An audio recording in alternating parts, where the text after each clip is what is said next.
Cuando Judas abrió las puertas del infierno, la historia cambió para siempre. Pero, ¿quién fue realmente el que entró? El misterio detrás del demonio que poseyó a Judas es una de las preguntas más inquietantes de toda la Escritura. ¿Fue Satanás quien estuvo presente, o se trataba de un poder más antiguo y oscuro, oculto entre las sombras? Afuera, los soldados romanos patrullaban las estrechas calles de Jerusalén. Dentro, la eternidad se inclinaba con atención. 13 hombres estaban reunidos en torno a una mesa baja. Era la noche de la última cena, aunque ninguno de ellos lo entendía todavía en esos términos. El pan fue partido. Las copas se compartieron, pero el ambiente era denso, cargado de inquietud. Los ojos de Jesús recorrieron la mesa, deteniéndose un instante más en un rostro: Judas. Su expresión era indescifrable, sus manos inquietas. El Evangelio de Juan nos dice que Jesús se angustió en espíritu y dijo: de cierto os digo que uno de ustedes me va a traicionar. Las palabras cayeron como un martillo. El silencio se extendió, roto solo por el crepitar de las lámparas. Cada discípulo se volvió incrédulo, preguntando: ¿seré yo? Incluso Pedro, tan valiente como siempre, hizo señas desesperadas a Juan para que se apoyara en el pecho de Jesús y le preguntara: «Señor, ¿quién es?». Entonces vino el gesto que aún nos estremece. Jesús mojó un bocado de pan y se lo dio a Judas, hijo de Simón Iscariote. ¿Lo habrías notado? ¿O lo habrías pasado por alto como los demás? La lámpara de aceite parpadeó. Judas se inclinó hacia adelante, ni muy rápido ni muy lento. Sus dedos tocaron los de Jesús. Por un momento era solo un hombre tomando un pedazo de pan, pero algo ocurrió. No se vio, no se oyó, pero se sintió. El aire se volvió más denso. Nadie habló, nadie se movió. No hubo gritos, solo el sonido callado de la respiración y el roce de la tela cuando Judas se levantó. Y el Evangelio señala un solo detalle: y era de noche. No se refiere a la hora del reloj. Es una señal teológica. La noche había entrado en Judas, y por medio de él, la noche se acercaba al Hijo de Dios. Juan 13:27 registra la línea más aterradora. Después del bocado, Satanás entró en él. El texto no lo suaviza. En ese momento, algo invisible pasó del reino no visto al alma de un hombre que había caminado con Cristo durante 3 años. ¿Sientes el peso de eso? En esa habitación en penumbra, el amor y la traición se tocaron las manos. No hubo choque de espadas, solo pan pasado del Salvador al traidor, una comunión invertida. Sus dedos se cerraron sobre el bocado como un hombre que comulga con el infierno. ¿Cómo pudo el mal sentarse tan cerca de la luz? Judas había visto milagros, escuchado el sermón del monte, cargado el pan que alimentó a 5000, y ahora se convirtió en el vaso de una presencia que la Escritura nombra con claridad: Satanás, el adversario. El capítulo 22 de Lucas, versículo 3, lo confirma. Entonces Satanás entró en Judas, llamado Iscariote, que era uno del número de los 12.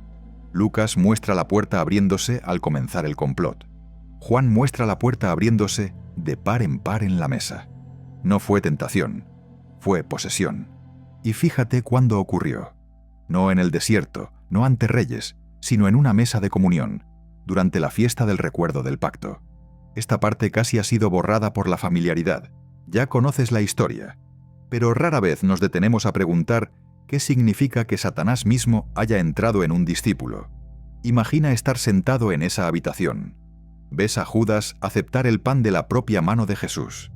No hay arrebato, no hay gritos.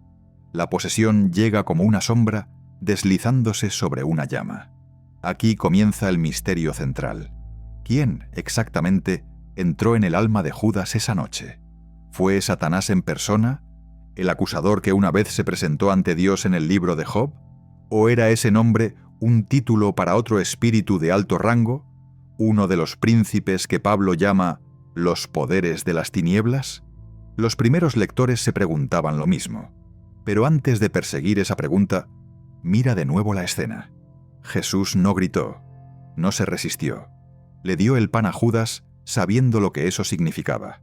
Serenidad divina, teñida de tristeza.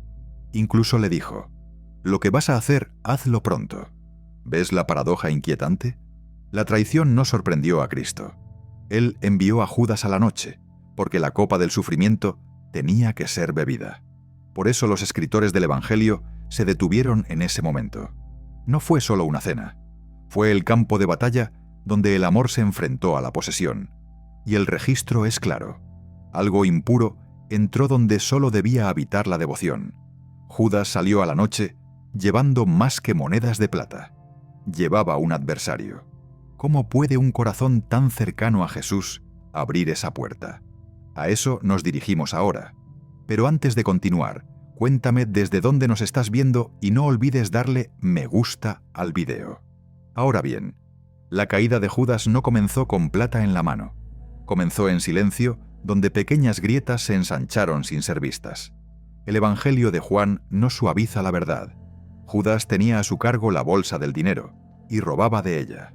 Juan 12:6 expone una fractura en el corazón de quien caminó junto a Jesús. Lo que comienza como una mano oculta en el dinero se convierte en algo mucho más oscuro cuando no se confiesa. Justo antes de la Pascua, María derramó un perfume costoso sobre los pies de Jesús. La fragancia se aferró a las paredes, la devoción se convirtió en incienso. Pero Judas no vio adoración, vio desperdicio. Dijo, ¿por qué no se vendió este perfume por mucho dinero y se dio a los pobres? Las palabras sonaban nobles, pero el Evangelio lo desenmascara. No era un defensor de los pobres. Su protesta era codicia disfrazada, de piedad. Y aquí la Escritura nos muestra un principio estremecedor. Lo que se oculta en el corazón, si no se enfrenta, se convierte en el lugar donde entra el adversario. Piensa en el contraste. Pedro negó y lloró. Tomás dudó y confesó. Pero Judas ocultó. Y lo que se oculta termina por consumirse. Así opera la oscuridad. Se alimenta de lo que nos negamos a sacar a la luz.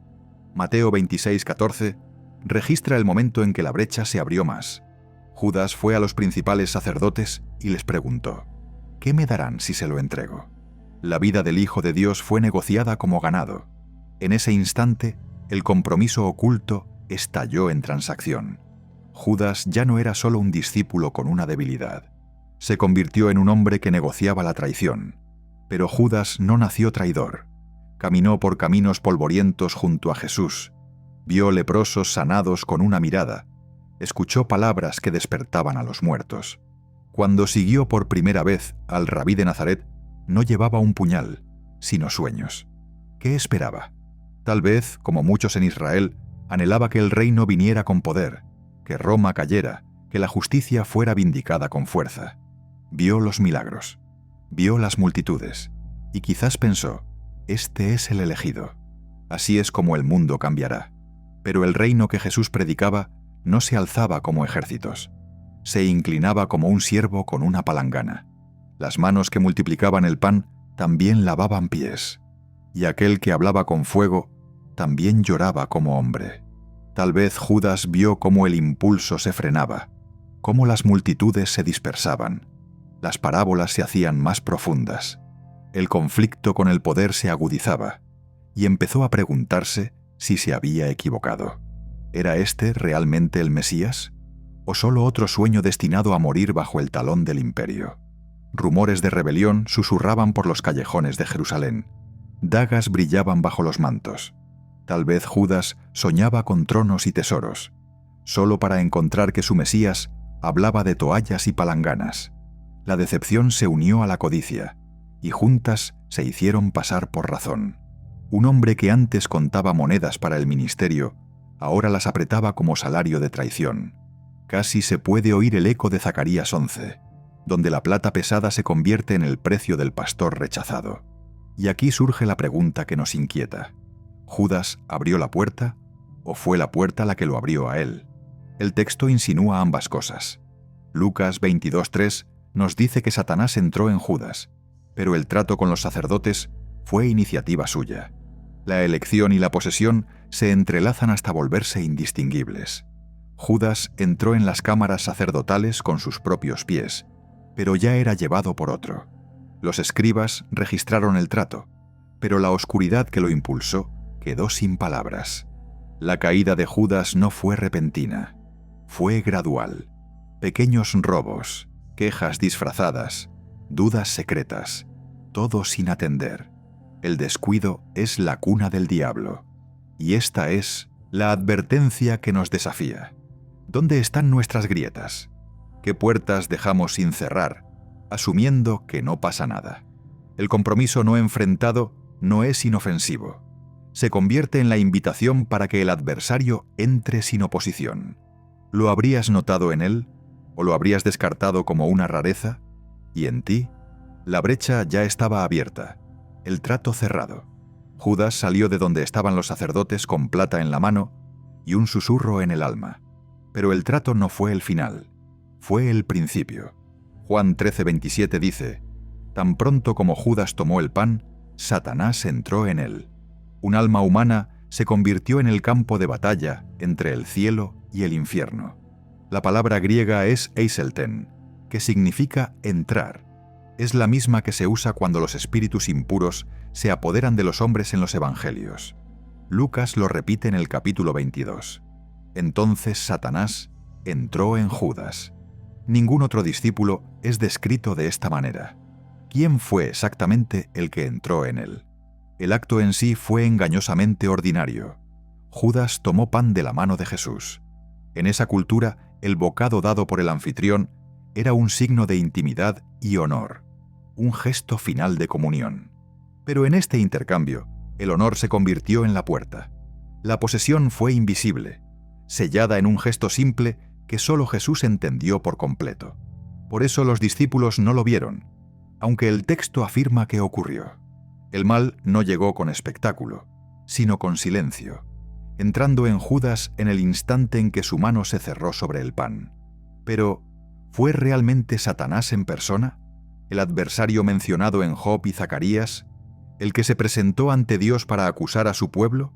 ¿O fue que Judas fue tomado por uno de sus príncipes de alto rango, un espíritu tan cercano al poder de Satanás que los escritores le dieron su nombre? La Iglesia primitiva debatió si se trataba del diablo mismo o de uno de sus príncipes. La pregunta persiste porque los evangelios no suavizan el lenguaje. Podrían haber dicho un demonio entró en él, como ocurre en otros casos de posesión. Pero aquí dicen Satanás. ¿Tú qué piensas? ¿Acaso Judas llevó consigo la misma presencia de Lucifer al huerto esa noche? ¿O fue el vaso de otro poder cuyo nombre fue borrado del registro? Sea como sea, el mensaje es el mismo. Incluso quien caminó junto a la luz puede convertirse en trono para la oscuridad. La tenue sala de los principales sacerdotes parpadeaba con luz de antorchas cuando Judas dio un paso al frente, con el rostro en sombras, la voz baja. Mateo 26:14 nos dice: Entonces uno de los 12, llamado Judas Iscariote, fue a los principales sacerdotes y les dijo: ¿Qué me darán y yo se los entregaré? Los sacerdotes no respondieron primero con palabras, sino con peso, el peso frío de la plata. 30 monedas fueron contadas en sus manos. El tintinear del metal contra la piedra atravesó el silencio como un veredicto. Puede parecer arbitrario, pero la Escritura no desperdicia nada. Éxodo 21:32 había fijado ese precio mucho antes. 30 siclos era la compensación por la muerte de un esclavo. Ese fue el valor asignado al Hijo del Hombre. No el precio de un rey, no el rescate de un profeta, sino el costo de un siervo. Zacarías 11:12 registra ese mismo precio en profecía. Pesaron por mi salario 30 piezas de plata. El profeta lo llama un buen precio con que me apreciaron.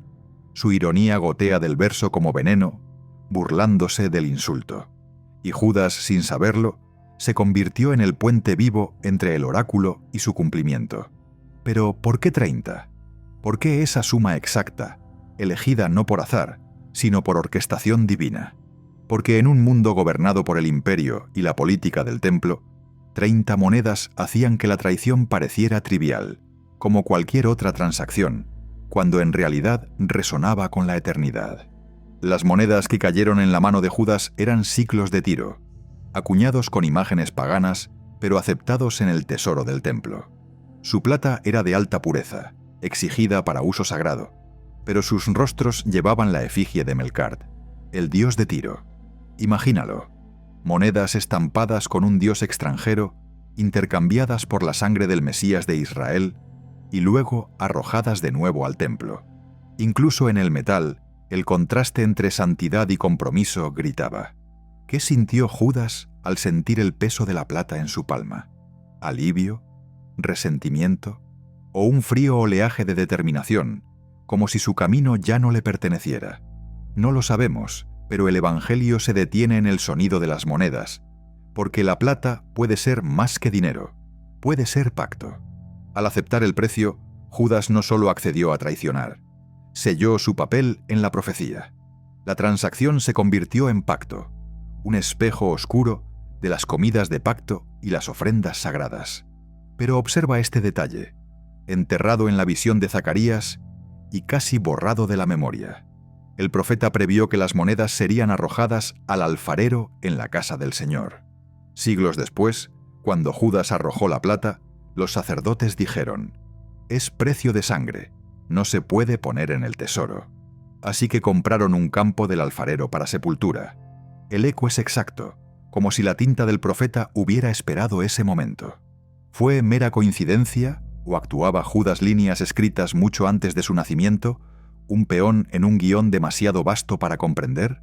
Y aún así, la escritura nunca lo absuelve. Él eligió, él dio el paso, él extendió la mano por la plata. Aquí el misterio se profundiza. ¿Compraba Judas la traición o ya había sido comprado por ella? ¿Fue la plata un pago para Judas o un pago por Judas? La diferencia es aterradora, porque lo que parece codicia podría haber sido algo más oscuro, el signo exterior de una posesión interior. Para nosotros es tentador descartar las monedas como un detalle antiguo, pero escucha con atención. ¿Acaso no hemos pesado también a Cristo frente a tesoros más baratos? ¿No hemos sido tentados a intercambiar lo eterno por lo pasajero? Judas lo hizo, y el sonido de la plata en sus oídos fue suficiente para hacerlo quedarse.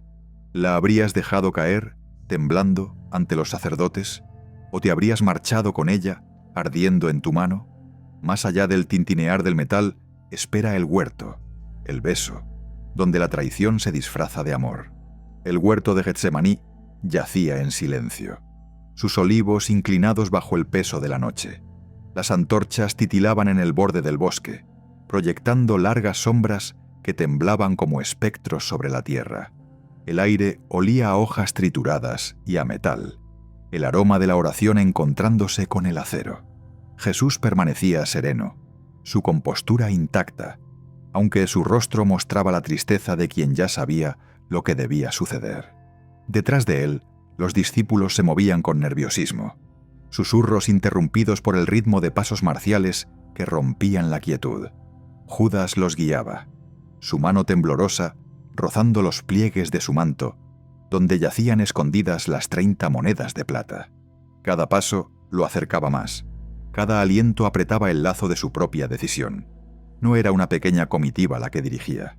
Juan 18:3 registra que Judas llegó con una cohorte romana y oficiales del templo. Una cohorte, incluso si era solo una fracción, podía contar con cientos de soldados. Su armadura repiqueteaba, sus sandalias golpeaban la tierra, y los guardias del templo permanecían con los puños cerrados, los ojos duros de resolución. Toda esta fuerza, convocada por un solo hombre que oraba en un huerto de olivos. ¿Qué poder esperaban enfrentar? O tal vez, ¿a quién temían que estuviera detrás de él? Judas avanzó hacia la luz de las antorchas. Su señal ya había sido acordada con los sacerdotes. Al que yo bese, ese es, arréstenlo. Mateo 26:48. ¿Por qué un beso? Era el gesto del discípulo, señal de lealtad y amor. En la cultura del pacto era casi sacramental, un gesto reservado para el honor. Pero esta noche, el signo más santo de devoción fue torcido en marca de traición. ¿Qué espíritu convierte el amor en traición? ¿Qué mano escribe la perfidia en un beso? No fue solo astucia humana. Aquí vislumbramos algo más oscuro. Los soldados esperaban, sus antorchas siseando en el aire nocturno, mientras Judas se acercaba a su maestro. Jesús no retrocedió, no contraatacó. En cambio, sus ojos se encontraron con los de Judas, en una mirada que veía más allá de lo humano. «Amigo», le dijo, «haz lo que viniste a hacer». Mateo 26:50. La palabra hiere amigo, no enemigo, no traidor, sino amigo. Incluso en ese momento, la misericordia aún estaba en sus labios, y Judas lo besó. En ese instante, Juan nos dice algo extraordinario. Cuando los soldados se adelantaron y Jesús declaró, «Yo soy», retrocedieron y cayeron al suelo. Juan 18:6. Piénsalo. Hombres armados, entrenados para la violencia, colapsando ante 3 palabras. El nombre de Dios pronunciado con autoridad divina los hizo caer de rodillas. Y sin embargo, Judas seguía de pie cerca, sus labios marcados por el beso que selló su traición. ¿Lo habrías visto? ¿O lo habrías pasado por alto como los demás? El beso no fue solo una señal, fue una inversión ritual, como si el adversario mismo hubiese reclamado un gesto de pacto para burlarse del Creador. Algunos maestros cristianos antiguos susurraban que este acto no fue un accidente de la historia, sino una inversión deliberada, un sacramento de oscuridad. En el lenguaje del pacto de Israel, los besos pertenecían a juramentos de lealtad, pero aquí el juramento fue roto y profanado. ¿Será por eso que los evangelios lo registran con tanto detalle, casi como si quisieran que tembláramos al recordarlo? Y observa el silencio. Los sacerdotes no comentan, los soldados no reaccionan, los discípulos apenas registran el gesto. Es como si el propio texto dudara, ocultando lo que realmente sucedió esa noche, borrando del registro una blasfemia demasiado terrible para describirla. Pedro, incapaz de soportarlo, desenvainó su espada y atacó, cortando la oreja del siervo del sumo sacerdote. En ese destello vemos el contraste. Judas traiciona con intimidad, Pedro defiende con violencia y ambos malinterpretan el reino. Ninguno comprendió el camino de la cruz. Jesús sana al siervo, restaurando lo que Pedro rompió, mientras se somete a lo que Judas entregó. El beso y la espada se alzan como espejos de la ceguera humana, y entre ambos, solo Cristo camina el camino de la verdad. El horror del momento es que lo demoníaco eligió un beso. Satanás no hizo que Judas gritara ni que echara espuma. Lo convirtió en un canal de burla silenciosa, corrupción disfrazada de devoción. Por eso esta escena nos persigue, porque los gestos destinados al amor aún pueden vaciarse por el compromiso dividido. ¿Y nosotros? ¿Qué gestos en nuestras propias vidas corren el riesgo de volverse vacíos?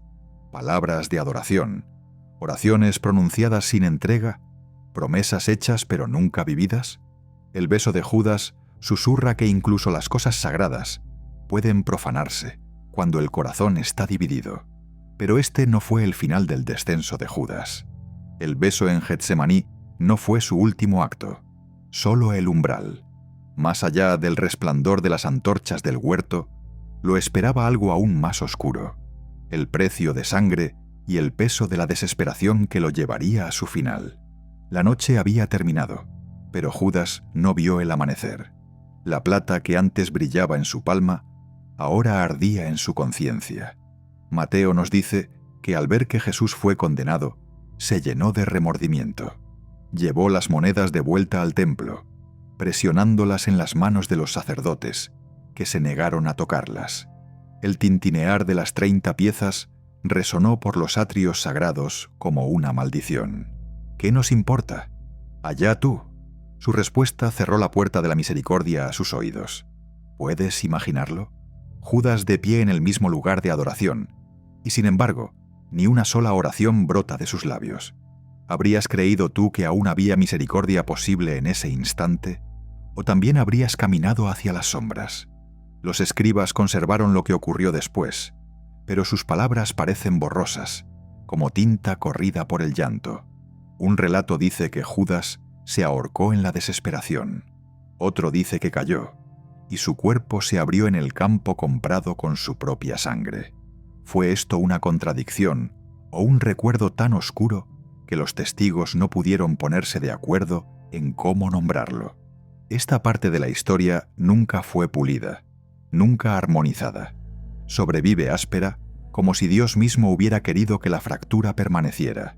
Y si el choque entre versiones fuera en sí una advertencia, una cicatriz en el manuscrito que susurra, «Presta atención aquí», Hechos lo llama el campo de sangre, no solo por el precio de Judas, sino por lo que ese precio compró, tierra empapada de culpa. En la ley antigua, el suicidio era vergüenza, un cuerpo arrojado fuera de tierra consagrada.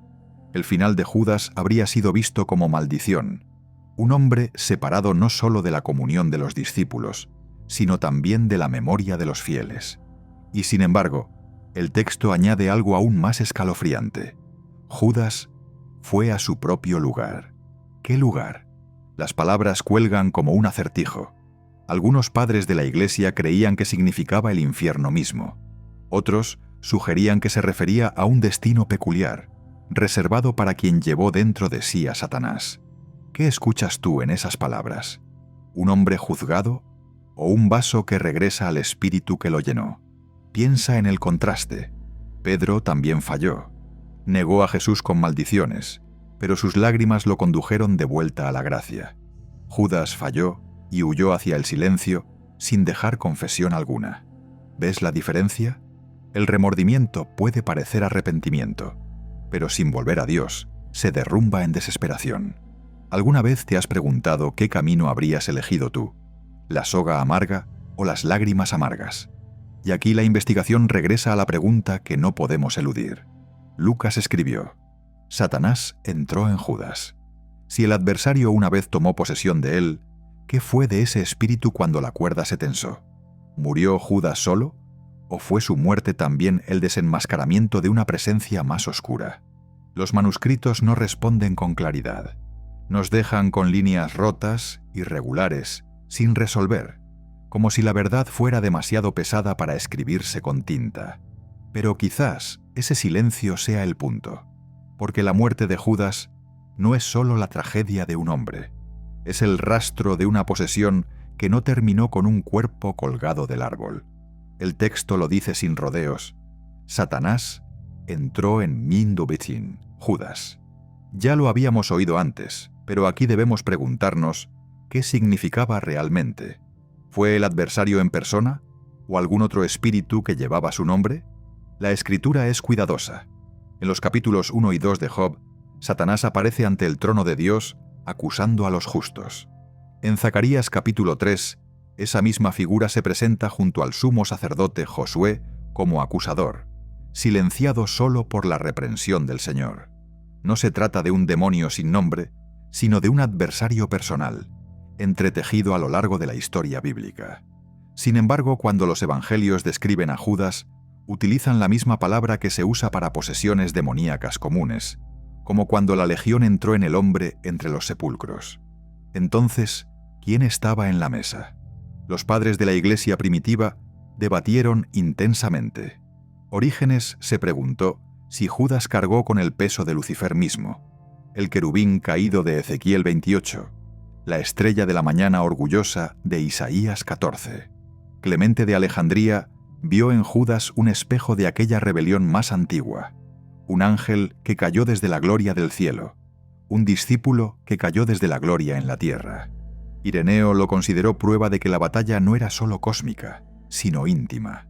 El enemigo se acerca más a quienes están más cerca de Cristo. Se puede sentir cuán inquietos estaban, como si el pergamino mismo luchara por contener el terror de lo que entró en Judas. Pero, ¿fue realmente Satanás en persona? ¿O podría haber sido uno de los príncipes oscuros bajo su mando? La demonología judía del siglo I hablaba de tronos, dominios y principados, capas de autoridad en el mundo invisible. Más tarde, textos rabínicos, aunque especulativos, nombraron espíritus que tentaban a reyes y movían imperios. Algunos escribas susurraban que Judas no solo cargaba con codicia, sino con un manto más oscuro, una posesión tan grave que no se atrevieron a escribir su verdadero nombre en los márgenes. Piénsalo, quizás la identidad misma del espíritu fue borrada del registro, la tinta eliminada como una advertencia demasiado terrible para dejar a la vista. El Evangelio apócrifo de Judas, escrito por sectas gnósticas en el siglo II, incluso trató de redimirlo, retratándolo como el único discípulo que comprendió realmente a Jesús. Aunque fue rechazado por la Iglesia, revela cuán profundo era el desconcierto.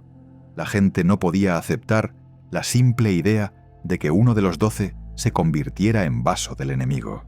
Para ellos, Judas estaba demasiado cerca, era demasiado familiar, demasiado parecido a nosotros.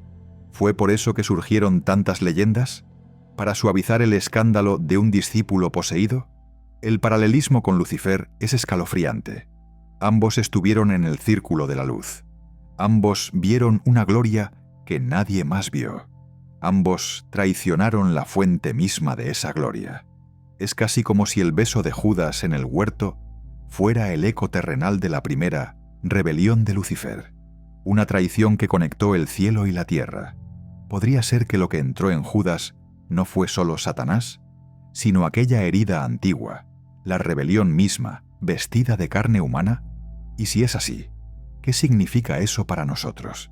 Si la proximidad a lo divino no es escudo sin entrega, la verdad es que la Escritura no nombra a otro espíritu, nombra a Satanás, no un siervo, no una sombra, sino el adversario mismo. Y aún así, el misterio permanece, porque Satanás no se mueve sin que se le abran puertas. Judas llevaba esa puerta dentro desde hacía años. El robo, las justificaciones, los resentimientos secretos. Cuando llegó el momento, el espíritu no necesitó forzar su entrada. Fue bienvenido. Esa es la línea más aterradora de todas. Así que dime, si Judas pudo caminar junto a la luz del mundo y aún así guardar una cámara para la oscuridad, ¿qué pasa con nosotros? ¿Qué puertas permanecen sin abrir en tu propia alma? ¿Y qué espíritu espera para entrar si las dejamos sin vigilancia? El nombre de Judas permanece como una cicatriz sobre las páginas de la Escritura. No era un desconocido para Jesús. No era un rostro pasajero entre la multitud. Fue escogido. Se le confió autoridad. Se sentó en la mesa del amor. Fue enviado con poder para sanar y proclamar el reino. Y sin embargo, se convirtió en el hijo de perdición, el discípulo que se apartó. Juan 17:12 registra la oración de Jesús. Ninguno se perdió, sino el hijo de perdición. Su historia siempre ha inquietado a la Iglesia porque demuestra que la cercanía sin entrega no es una protección. Judas caminó junto a la luz, pero permitió que las sombras crecieran dentro de él. Después de la resurrección, los discípulos se reunieron en el aposento alto y lo recordaron. Hechos 1:25 habla de Judas yendo a su propio lugar. Esa frase estremece porque insinúa un destino elegido, un exilio espiritual sellado por sus propias decisiones. Los primeros creyentes no lo olvidaron. Lo llamaban el traidor, el que entregó, pero también el aviso. Era la figura que usaban para enseñar que el corazón debe examinarse. El apóstol Pablo lo repite en 2 Corintios 13:5. Examínense para ver si están en la fe. La Iglesia recordaba a Judas no solo para condenarlo, sino para recordarse a sí misma del peligro que todos enfrentan. Y quizás esta sea la represión más profunda de todas. No que el registro haya borrado a Judas, sino que, con los siglos, la devoción intentó suavizarlo, tratarlo como anomalía, cuando en verdad es espejo. La traición de la plata y el beso no terminó en el huerto. Espera en cada umbral. Se repite cada vez que lo sagrado se toca con manos divididas. Judas nos muestra que la traición no estalla en una sola noche. Crece en el silencio, en los compromisos secretos, en los deseos que nunca confesamos. Y por eso, su legado es aterrador. Demuestra que el espíritu de traición puede habitar en personas religiosas, incluso en el círculo más íntimo, incluso en la mesa de Cristo mismo. Pero su legado no es solo terror, también es revelación. Judas nos muestra la diferencia entre la desesperación y el arrepentimiento. Sintió remordimiento, pero lo convirtió en soga. Pedro sintió vergüenza, pero la convirtió en lágrimas. Ambos fallaron, ambos pecaron, pero uno regresó y el otro no. La advertencia es clara. El remordimiento por sí solo no salva. Solo la rendición lo hace. ¿Ves cuán cerca estaban el uno del otro, Judas y Pedro? Uno vendió a su maestro, el otro lo negó, y sin embargo sus finales no pudieron ser más distintos.